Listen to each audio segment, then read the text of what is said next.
আজকে আমরা আলোচনা করব আমাদের কিছু কাল্পনিক চিন্তা যেটা আমরা মার্কেট নিয়ে করি। এখান থেকে আমরা বেরিয়ে আসার জন্য আমরা কিছু লজিক, আমাদের কিছু সাইকোলজিক্যাল ভাবে আমাদের স্ট্রেংথ যেটা বাড়ানো দরকার সেই বিষয় নিয়ে আলোচনা করব।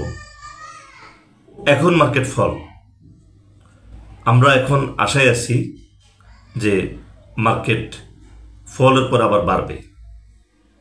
এটা একটা ভুল চিন্তা। মার্কেট পড়লে বাড়বে এটা সত্য, কিন্তু মার্কেট বড় ফলের পরে সাথে সাথেই বাড়া শুরু করবে এটা ভুল। কিছু কিছু মন গড়া চিন্তা থেকে, লজিক থেকে আমাদের বেরিয়ে আসতে হবে।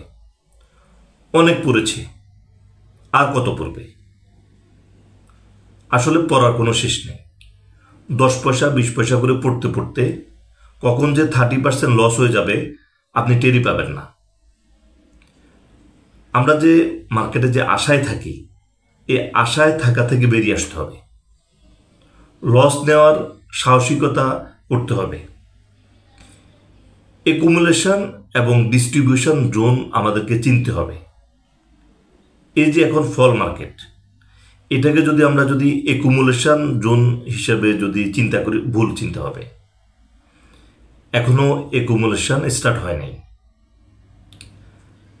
আমাদের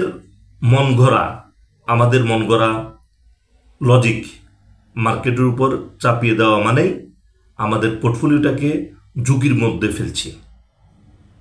অর্থাৎ এই টোটাল যে বিষয়বস্তু এখানে, সেটা হলো যে মার্কেট পড়বে বাড়ার জন্য, এটা সত্য, কিন্তু মার্কেট পড়লেই যে সাথে সাথে যে বাড়া শুরু করবে এই চিন্তাটা ভুল।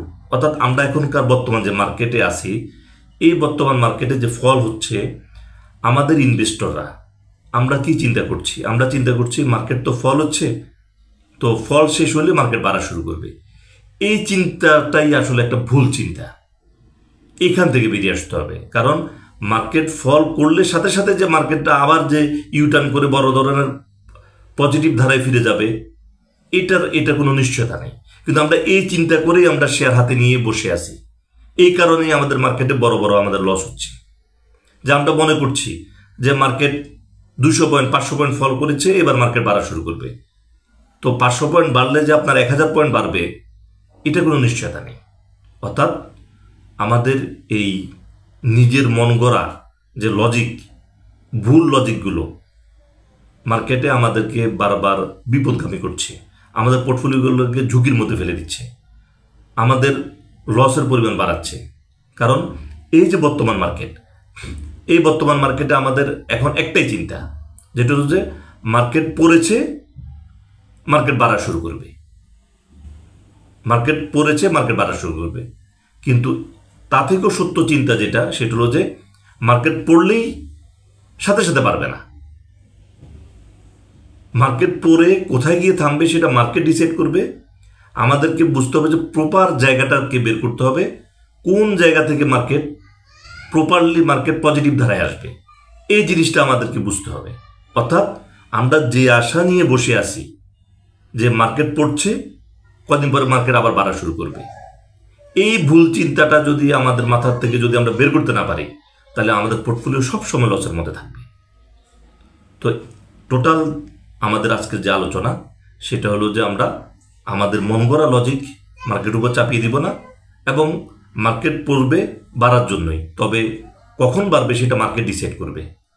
অর্থাৎ এই আশা ধরে আমরা আশাও ধরে রাখলাম, শেয়ারও ধরে রাখলাম, যার কারণে আমরা লস থেকে বেরোতে পারছি না। তো আশা করি এই ভিডিওটা আমাদের সবার জন্য বর্তমান মার্কেটে একটা ভালো, একটা স্ট্রং পোর্টফোলিও গঠন করার জন্য যথেষ্ট হবে এই আলোচনাটা। অর্থাৎ আমরা আশা করছি যে মার্কেট ভালো হবে, এই আশা করে আমরা পোর্টফোলিওটাকে আমাদের ভিতরে চেপে ধরে আসি যে লস বাড়ছে, কিন্তু আমরা পোর্টফোলিওটাকে লস বাড়ানোর সুযোগ করে দিচ্ছি, শুধুমাত্র আশা করে যে আশায় আছি বাড়বে। কিন্তু মার্কেট পড়লেই যে সাথে সাথে বাড়া শুরু করবে, সেটা কখনো হবে না। মার্কেট পরে মার্কেট তার পজিশন ক্রিয়েট করে পজিটিভ ধারায় ফিরবে। যখন পজিটিভ ধারায় ফিরবে তখন গিয়ে আমরা আবার ইনভেস্টমেন্টে যাব। এই জিনিসটা চিন্তা করতে হবে, বুঝতে হবে, তবেই মার্কেটে আমাদের পোর্টফোলিওটাকে ভালো পজিশনে নিয়ে যেতে পারবো এবং আমাদের মার্কেটটাকেও একটা ভালো পজিশনে নেওয়ার জন্য আমরা ভালো ট্রেড করতে পারবো। তো আজকের আলোচনা পর্যন্ত, ধন্যবাদ।